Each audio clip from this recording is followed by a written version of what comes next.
Poland's allies decry flagrant violation. Warsaw sends troops to border to monitor Belarus drills.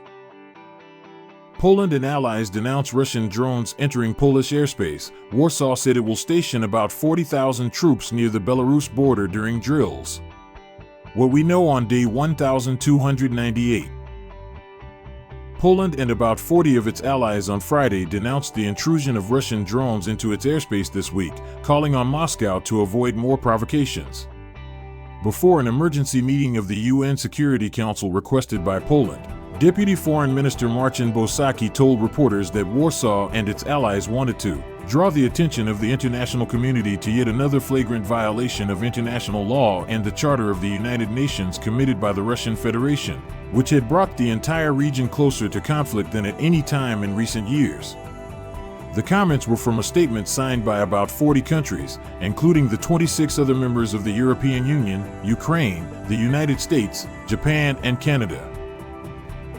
We take this opportunity to reiterate our call on the Russian Federation to immediately cease its war of aggression against Ukraine, to renounce any further provocations, and to respect its obligations under the UN Charter, he said. Escalation cannot lead to peace. France, Germany, and Denmark will contribute fighter jets and other military assets to an enhanced defense of Poland against future Russian drone incursions, NATO leaders announced at a press conference on Friday. The UK is also expected to contribute to the Eastern Sentry mission, which will gradually be expanded from the Arctic in the north to the Black Sea and Mediterranean in the south to better tackle Russian drones and missiles. The latest blow to faltering diplomacy came as Russia's army staged major military drills with its key ally Belarus. The military drills started on Friday and include exercises close to the border with Poland and Lithuania and in the Baltic and Barents Seas. Russia's defense ministry posted a video showing heavy military equipment, including armored vehicles, helicopters, and Navy ships, taking part in the drills. Poland said it would station about 40,000 troops near the Belarus border for the duration of the drills. Prince Harry laid a wreath at a flower and flag memorial to Ukraine's war dead in Kyiv's Maidan Square during a surprise visit to support the country in its fight against Russia, saying he wanted to do everything possible to help the thousands of military personnel who have been seriously injured in the war against Russia. During the trip to Kyiv, Harry and a team from his Invictus Games Foundation gave details of new initiatives to support the rehabilitation of the wounded, with the eventual aim of providing help to all areas of the country.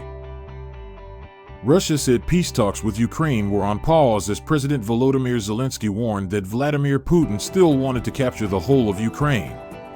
Our negotiators have the opportunity to communicate through channels. But for now, it is probably more accurate to talk about a pause in talks, Kremlin spokesman Dmitry Peskov told reporters. Speaking at a conference in Kyiv, Zelensky said the West should not trust Putin. Putin's goal is to occupy all of Ukraine. And no matter what he tells anyone, it is clear that he has set the war machine in motion to such an extent that he simply cannot stop it unless he is forced to fundamentally change his personal goals, he said. The Ukrainian president also called on allies to encourage China to use its leverage with Russia to stop Moscow's offensive. Trump told Fox Television his patience was being taxed by Russia's refusal to end its invasion. It's sort of running out and running out fast, but it does take two to tango, Trump told Fox Television. It's amazing. When Putin wants to do it, Zelensky didn't. When Zelensky wanted to do it, Putin didn't. Now Zelensky wants to and Putin is a question mark. We're going to have to come down very, very strong, he added. The Ukrainian president has long been open to efforts to meet and agree a ceasefire. We hope you appreciated this article. Before you close this tab, we want to ask if you could support The Guardian at this crucial time for journalism in the U.S. As we witness the erosion of democratic norms and political stability in our country, with heightened violence and division, troops on city streets, attacks on academia and science, and disregard for the rule of law, the role of the press as an engine of scrutiny, truth, and accountability becomes increasingly important. At The Guardian, we see it as our job not only to report the facts as we find them, but to provide the historic and global context necessary to fully understand the turbulent times in which we're living. Humanity, curiosity, and honesty guide us, and our work is rooted in solidarity with ordinary people and hope for our shared future. We don't have a single viewpoint, but we do have a shared set of values. We proudly platform voices of dissent, and we are fearless when it comes to investigating